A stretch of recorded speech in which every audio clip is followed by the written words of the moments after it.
എല്ലാവർക്കും നമസ്കാരം. ഈ വർഷത്തെ പോഷൻ പക്വാടയുടെ ഭാഗമായിക്കൊണ്ട് നമ്മൾ നാളിതുവരെ ഒരുപാട് പ്രവർത്തനങ്ങൾക്കാണ് നേതൃത്വം നൽകിയത്. ഇനി നമുക്ക് 21-ാം തീയതി അംഗൻവാടികൾ കേന്ദ്രീകരിച്ചുകൊണ്ട് നമ്മൾ നടപ്പിലാക്കേണ്ട പ്രവർത്തനങ്ങൾ എന്തൊക്കെയാണ്, അതിൻ്റെ ഗുണഭോക്താക്കൾ ആരൊക്കെയാണ് എന്നുള്ളത് കൃത്യമായി തന്നെ ഈ സെഷനിൽ വിവരിക്കുന്നുണ്ട്. അവസാനം വരെ കണ്ട് അതെല്ലാം മനസ്സിലാക്കി നമ്മൾ അംഗൻവാടികളിൽ ഇത്തരത്തിലുള്ള പ്രവർത്തനങ്ങളെല്ലാം തന്നെ പൂർത്തിയാക്കാൻ പ്രത്യേകം ശ്രദ്ധിക്കുക. നമുക്കറിയാം, ഈ വർഷത്തെ പോഷൻ പക്വാടയുടെ ഭാഗമായിക്കൊണ്ട് 5 പ്രധാനപ്പെട്ട തീമുകളാണുള്ളത്. ഈ തീമുകളൊക്കെ ഉൾപ്പെടുത്തിക്കൊണ്ടുള്ള പ്രവർത്തനങ്ങളാണ് നിങ്ങളിലേക്ക് എത്തിക്കുന്നത്.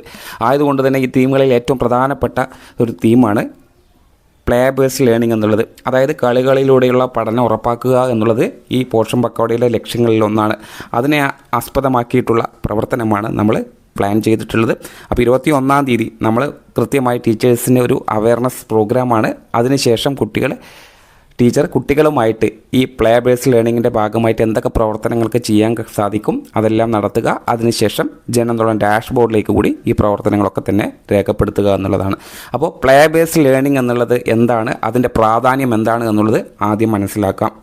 നമുക്കറിയാം, അംഗനവാടിയിലെ പ്ലേ ബേസ്ഡ് ലേണിംഗ്, അതായത് കളിയിലൂടെയുള്ള പഠനം കുട്ടികളുടെ സമഗ്ര വളർച്ചയ്ക്ക് വളരെ പ്രധാനപ്പെട്ടതാണ്.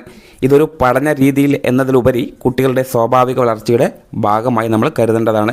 അതായത് പ്ലേ ബേസ്ഡ് ലേണിംഗ് എന്നുള്ളത് അത്രമാത്രം പ്രാധാന്യം അർഹിക്കുന്ന ഒരു ഭാഗമാണ് എന്നുള്ളതാണ്.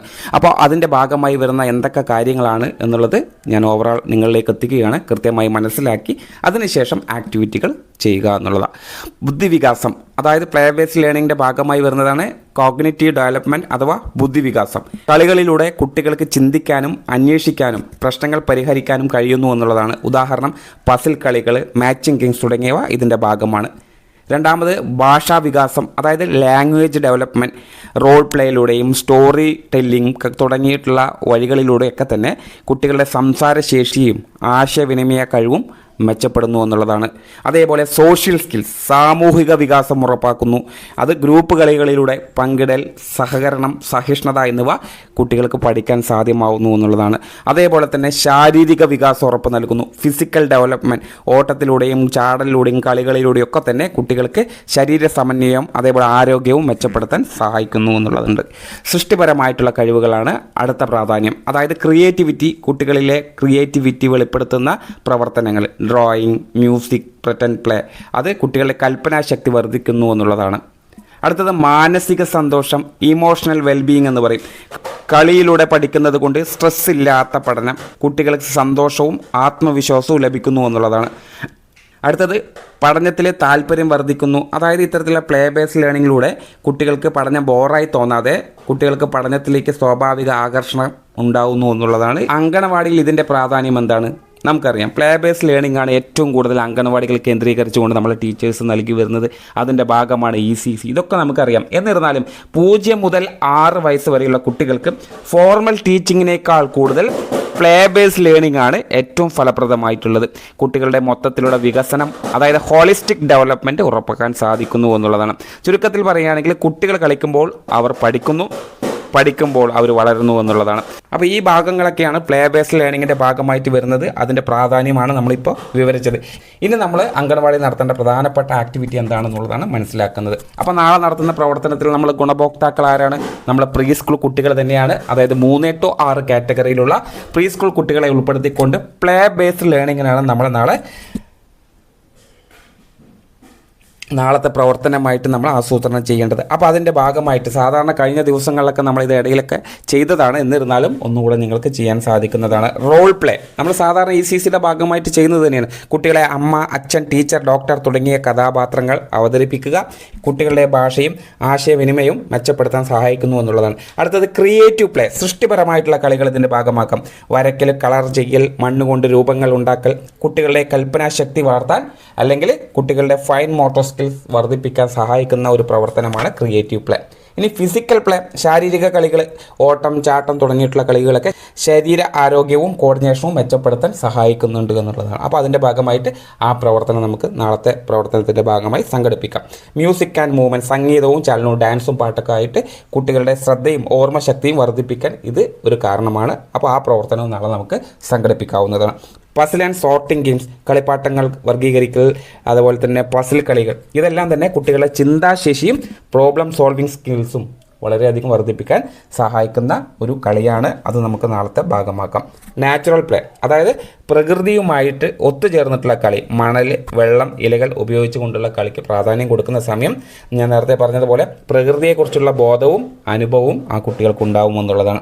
അപ്പോൾ ഇതെല്ലാം തന്നെയാണ് ടീച്ചേഴ്സ് നാളത്തെ ആക്ടിവിറ്റിയുടെ ഭാഗമായിട്ട് പ്രീ സ്കൂൾ കുട്ടികളെ പങ്കെടുപ്പിച്ചുകൊണ്ട് നടപ്പിലാക്കേണ്ട പ്രധാനപ്പെട്ട പ്രവർത്തനങ്ങൾ. ഇനി പ്ലേ ബേസ്ഡ് ലേണിങ്ങിൻ്റെ ഗുണങ്ങൾ എന്തൊക്കെയാണെന്നുള്ളത് കൂടെ നമ്മൾ അറിഞ്ഞിരിക്കണം. പഠനത്തിലെ ആസക്തി കുട്ടികൾക്ക് വർദ്ധിക്കുന്നു, സാമൂഹിക കഴിവുകൾ വികസിക്കുന്നു, ആത്മവിശ്വാസം വർദ്ധിപ്പിക്കാൻ കഴിയുന്നു, സ്ട്രെസ് ഇല്ലാത്ത പഠനം സാധിക്കുന്നു എന്നുള്ളതാണ്. അപ്പോൾ ഇതെല്ലാം നമുക്ക് മനസ്സിലായ കാര്യങ്ങളാണ്. ഇനി പ്ലേ ബേസ്ഡ് ലേണിങ്ങിൽ അങ്കണവാടി ടീച്ചർമാരുടെ പങ്ക് എത്രത്തോളമാണ് എന്നുള്ളത് കൂടെ നമ്മൾ അറിഞ്ഞിരിക്കണം. അതായത് കുട്ടികൾക്ക് സുരക്ഷിതവും സന്തോഷകരവുമായിട്ടുള്ള ഒരു അന്തരീക്ഷം ഒരുക്കാൻ ഇത്തരത്തിലുള്ള പ്ലേ ബേസ്ഡ് ലേണിങ്ങിലൂടെ നമുക്ക് സാധിക്കും. ശരിയല്ലേ? അതേപോലെ നിർബന്ധമില്ലാത്ത ഗൈഡൻസ് നൽകുക, അതായത് ഓരോ കുട്ടികളെയും പങ്കെടുപ്പിക്കുന്ന സമയം അവരെ വളരെയധികം ഫോഴ്സ് ചെയ്യാതെ സന്തോഷത്തോടെ അവരുടെ സമാധാനത്തോടെ ഈ പരിപാടികളിലേക്കൊക്കെ അവർ ക്ഷണിച്ച് അവരെ പ്രോത്സാഹിപ്പിച്ച് ഭാഗമാക്കുക എന്നുള്ളത്. ഒരിക്കലും തന്നെ നിർബന്ധിക്കരുത്. ഓരോ കുട്ടിയുടെയും കഴിവുകൾ പരിഗണിച്ച് അവർക്ക് അനുസൃതമായിട്ടുള്ള പ്രവർത്തനങ്ങൾ നൽകുക. നമ്മൾ ഒരുപാട് പ്രവർത്തനങ്ങൾ പറഞ്ഞല്ലോ, ഓട്ടം, ചാട്ടം, വരയ്ക്കൽ, ഡാൻസ്. അതിന് അനുയോജ്യമായിട്ടുള്ള കുട്ടികളെ തിരഞ്ഞെടുത്ത് ഓരോ ഭാഗങ്ങളിലേക്ക് അവരെ നിശ്ചയിക്കുക എന്നുള്ളതാണ്. അപ്പോൾ ഇതൊക്കെ തന്നെയാണ് നാളത്തെ പ്രവർത്തനത്തിൻ്റെ ഭാഗമായിട്ട് ടീച്ചർ ചെയ്യേണ്ട പ്രവർത്തനം. ഇതെല്ലാം കഴിഞ്ഞതിന് ശേഷം നിങ്ങൾ ഈ പ്രവർത്തനങ്ങളുടെയൊക്കെ ഫോട്ടോ എടുത്ത് നിങ്ങളുടെ ഫോണിലേക്ക് സേവ് ചെയ്ത് വെക്കുക. അതിനുശേഷം നമുക്കിതെല്ലാം തന്നെ ജനാന്തോളൻ ഡാഷ്ബോർഡിലേക്ക് കൂടി രേഖപ്പെടുത്തണം. അപ്പോൾ ജനാന്തോളൻ ഡാഷ്ബോർഡിൽ രേഖപ്പെടുത്തുന്നതിന് നമ്മൾ അനുവദിച്ച് തന്നിട്ടുള്ള ആ ലിങ്ക് ഉണ്ടാവും. അതിൽ ക്ലിക്ക് ചെയ്ത് കഴിഞ്ഞാൽ നിങ്ങൾക്ക് ഈ പേജിലോട്ട് എത്താൻ സാധിക്കും. ഈ ഭാഗത്ത് നിങ്ങളുടെ യൂസർ നെയിമും പാസ്വേഡൊക്കെ കൊടുത്ത് ലോഗിൻ കൊടുക്കുക. ആ സമയം ആക്ടിവിറ്റി പാർട്ടിസിപ്പേഷൻ ഫോം ഓപ്പൺ ആയിട്ട് വരും. അവിടെ ഗ്രൂപ്പ്, അത് സ്വാഭാവികമായിട്ടും പോഷൻ പക്കോടം തന്നെയായിരിക്കും. അവിടെ തീമാണ് നിങ്ങൾക്ക് കാണാം. ആ ഭാഗത്ത് സെലക്ട് ചെയ്ത് play based education early years എന്നുള്ളത് ആ 5 തീമുകളിൽ നിന്നും നിങ്ങൾ സെലക്ട് ചെയ്തെടുക്കണം. അതിനുശേഷം ഓർഗനൈസർ MOWCD ആണ്. അതിനുശേഷം നിങ്ങൾ സെലക്ട് ചെയ്യേണ്ടത് ലെവലായിരിക്കും. ആ ഭാഗത്ത് ബ്ലോക്ക് എന്നായിരിക്കും കാണുക. അവിടെ ക്ലിക്ക് ചെയ്ത് AWC എന്ന് സെലക്ട് ചെയ്തെടുക്കുക. അതിനുശേഷം വീണ്ടും ഒരു AWC സെലക്ട് AWC എന്ന് പറഞ്ഞിട്ടൊരു ഓപ്ഷൻ വരും. അവിടെ ക്ലിക്ക് ചെയ്യുമ്പോൾ നിങ്ങളെ പ്രൊജക്റ്റിന് കീഴിലുള്ള മുഴുവൻ സെൻറ്ററുകളുടെ ലിസ്റ്റും കാണാൻ സാധിക്കും. അവിടെ നിന്നും നിങ്ങളുടെ സെൻറ്ററിൻ്റെ പേര് ശരിയായ രീതിയിൽ തിരഞ്ഞെടുക്കുക. അതിനുശേഷം ആക്ടിവിറ്റി എന്ന് കാണും. ആ ഭാഗത്ത് ജസ്റ്റ് ഒന്ന് ക്ലിക്ക് ചെയ്യണം. ആക്ടിവിറ്റി ക്ലിക്ക് ചെയ്ത് കഴിഞ്ഞാൽ നിങ്ങൾക്ക് ഈ ഭാഗത്ത് നിന്ന് discussion on importance of play and activity based learning എന്ന് കാണും. ആ ഭാഗം ക്ലിക്ക് ചെയ്തെടുക്കുക. Discussion on importance of play and activity based learning എന്ന് കാണുന്നത് സെലക്ട് ചെയ്തെടുക്കുക. അതിനുശേഷം ഇവൻറ്റ് ഡേറ്റ് ആണ്. അത് നമുക്ക് 21-ാം തീയതി എന്നുള്ളത് തന്നെ കലണ്ടറിൽ നിന്ന് സെലക്ട് ചെയ്തെടുക്കുക. അതിനുശേഷം പാർട്ടിസിപ്പേഷൻ ഡേറ്റ്.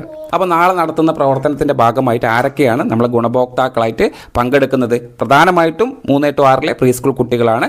അപ്പോൾ നമ്മൾ ചൈൽഡ് എന്ന് കാണുന്നവിടെ ആൺകുട്ടികൾ എത്ര പേര് പങ്കെടുത്തു, പെൺകുട്ടികൾ എത്ര പേര് പങ്കെടുത്തു എന്നുള്ള എണ്ണമാണ് അവിടെ കൊടുക്കേണ്ടത്. അതിനുശേഷം അമ്മമാരോ അല്ലെങ്കിൽ പാരൻസോ ഒക്കെ പങ്കെടുത്തിട്ടുണ്ടെങ്കിൽ അവിടെ അഡൽട്ട് എന്ന് കാണുന്ന ഭാഗത്ത് ആ പുരുഷന്മാരെത്ര, സ്ത്രീകളെത്ര, AG കുട്ടികൾ നാളത്തെ പ്രവർത്തനത്തിൻ്റെ ഭാഗമായിട്ടുണ്ടെങ്കിൽ അവരെ ഉൾപ്പെടുത്താം. അവരുടെ എണ്ണവും കാണിച്ചതിന് ശേഷം തൊട്ട് താഴെ വന്നു കഴിഞ്ഞാൽ അപ്ലോഡ് ഫോട്ടോ എന്നാണ്. നമ്മൾ നേരത്തെ പ്രവർത്തനത്തിൻ്റെ ഭാഗമായിട്ട് എടുത്തു വെച്ച ഫോട്ടോ നമ്മളുടെ ഫോണിനകത്ത് ഉണ്ടാവും. അതിവിടെ ബ്രൗസ് ഫോട്ടോ എന്ന് കാണുന്ന ഭാഗത്തൊന്ന് ക്ലിക്ക് ചെയ്ത് കഴിഞ്ഞാൽ ആ ഗാലറിയിൽ നിന്ന് നമുക്ക് അപ്ലോഡ് ചെയ്യാൻ സാധിക്കും. അപ്ലോഡ് ചെയ്യുമ്പോൾ ഓർക്കുക, 2 MB കൂടാൻ പാടുള്ളതല്ല, സൈസാണ് പറയുന്നത് ഇത്തരത്തിൽ അപ്ലോഡ് ചെയ്യുന്ന ഫോട്ടോ. അതിനുശേഷം നിങ്ങൾ താഴെ ഡിസ്ക്രിപ്ഷൻ കാണും. ഡിസ്ക്രിപ്ഷൻ കാണുന്ന ഭാഗത്ത് പ്ലേ ബേസ്ഡ് ലേണിംഗ് എന്ന് നിങ്ങൾക്ക് അവിടെ എൻ്റർ ചെയ്താൽ മതി.